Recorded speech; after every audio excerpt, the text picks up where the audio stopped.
بسم اللہ الرحمن الرحیم۔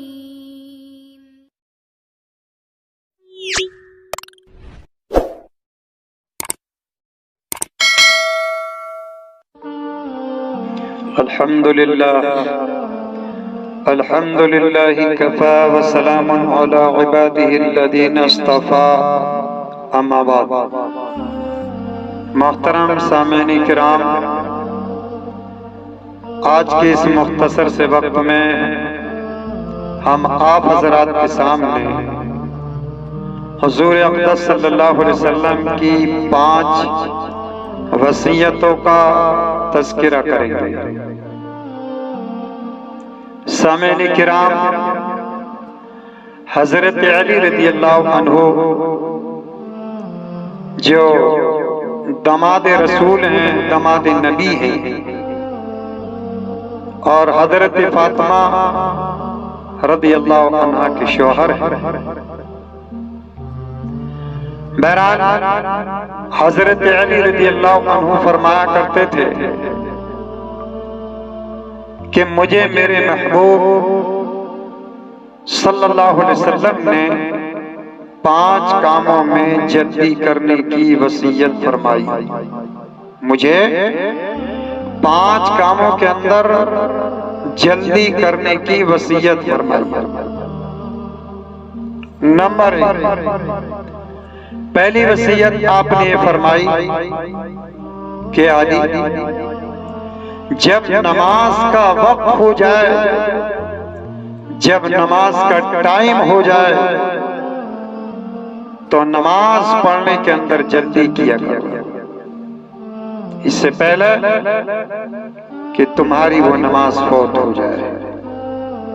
یعنی جب نماز کا وقت ہو جائے، جب نماز کا ٹائم ہو جائے تو فوراً نماز پڑھ لی جائے، فوراً نماز ادا کر لی جائے۔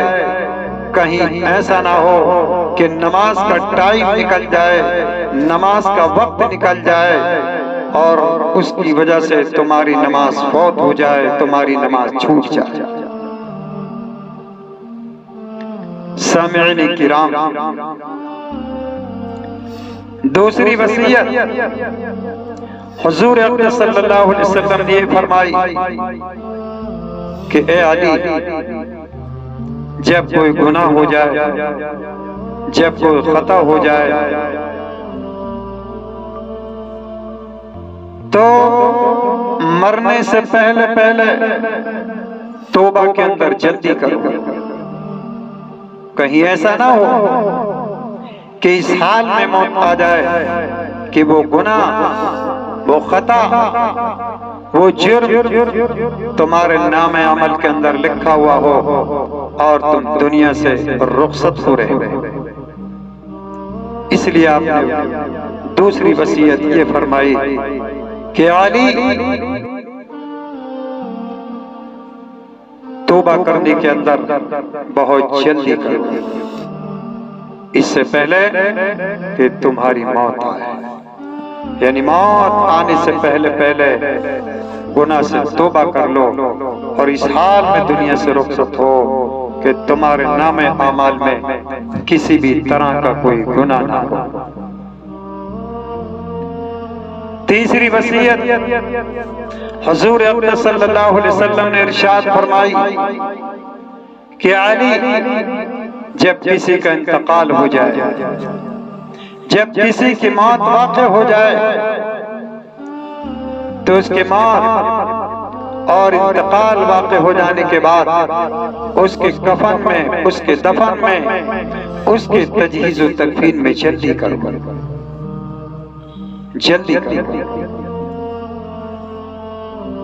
معلوم ہی ہوا کہ انتقال کے بعد تجہیز و تکفین میں، کفن و دفن میں تاخیر کرنا، دیر کرنا، یہ بے گناہ ہے۔ اس لیے حضور صلی اللہ علیہ وسلم نے خاص طور پر حضرت علی رضی اللہ عنہ کو وصیت فرمائی کہ علی، جب کسی کا انتقال ہو جائے، جب کوئی شخص دنیا سے رخصت ہو جائے تو اس کے کفن اور دفن میں جلدی کی جائے۔ اور چوتھی وصیت حضور صلی اللہ علیہ وسلم نے یہ فرمائی کہ علی اگر تمہارے ذمے یا کسی کے ذمے قرضہ ہو جائے تو اس کے قرضے کی ادائیگی کی فکر بہت جلدی کرو، اور اتنی جلدی کرو کہ کہیں ایسا نہ ہو جائے تاخیر کرنے کی وجہ سے کہ تمہاری موت آ جائے،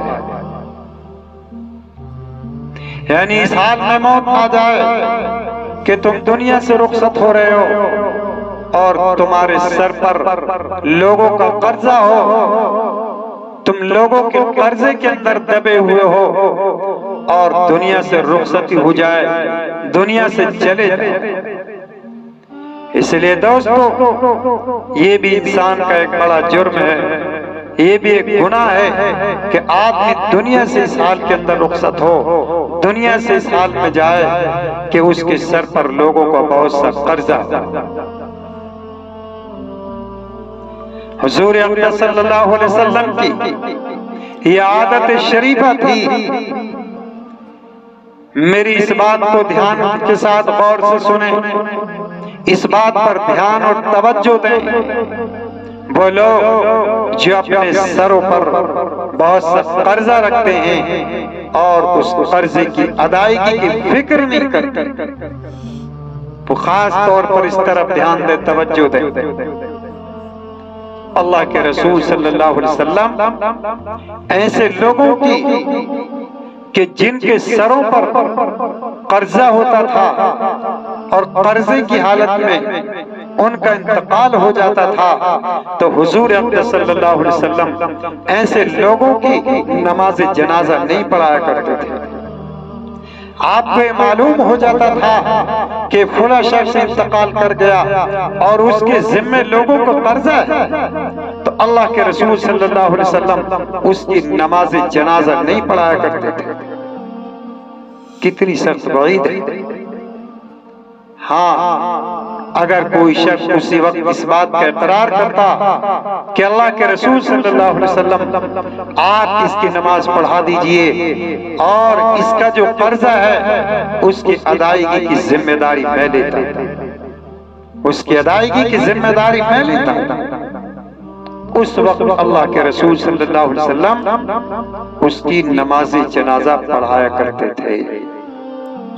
اگر کسی کے قرضے کی کوئی ذمہ داری، اگر مرنے والے کے قرضے کی ذمہ داری کوئی نہ لیتا، اللہ کے رسول صلی اللہ علیہ وسلم اس کی نماز جنازہ سے آپ بری ہو جایا کرتے، آپ اس کی نماز جنازہ نہیں پڑھایا کرتے تھے۔ اس لیے دوستو ہم کو چاہیے کہ ہمارے ذمہ اگر کسی کا قرضہ ہے، کسی کا لین دین ہے، تو اس کو فوری طور پر ادا کرنے کی کوشش کریں، فکر کریں، کہیں ایسا نہ ہو کہ قرضے کی حالت میں موت آ جائے۔ اور پانچویں وصیت حضرت علی رضی اللہ عنہ کی فرمائی کہ علی جب بیٹا یا بیٹی جوان ہو جائے اور اس کے مناسب رشتہ مل جائے تو فوراً اس کا نکاح کر دیا جائے، فوراً اس کی شادی کر دی جائے۔ سامعین کرام، آج اس سلسلے میں بھی ہمارے معاشرے کے اندر بڑی کمی ہو رہی ہے اور بڑی کوتاہی کا معاملہ چل رہا ہے کہ گھروں کے اندر کئی شادیاں، کئی لڑکے، کئی لڑکیاں تیار ہوتی ہیں، لیکن دوستو وقت پر ہم شادیاں نہیں کر پا رہے، جس کی وجہ سے ماں باپ شدید گناہگار ہوتے چلے جا رہے ہیں۔ اللہ تبارک و تعالی ان 5 وصیتوں پر ہم سب کو، پوری امت مسلمہ کو عمل کرنے کی توفیق عطا فرمائے۔ وآخر دعوانا ان الحمدللہ رب العالمین۔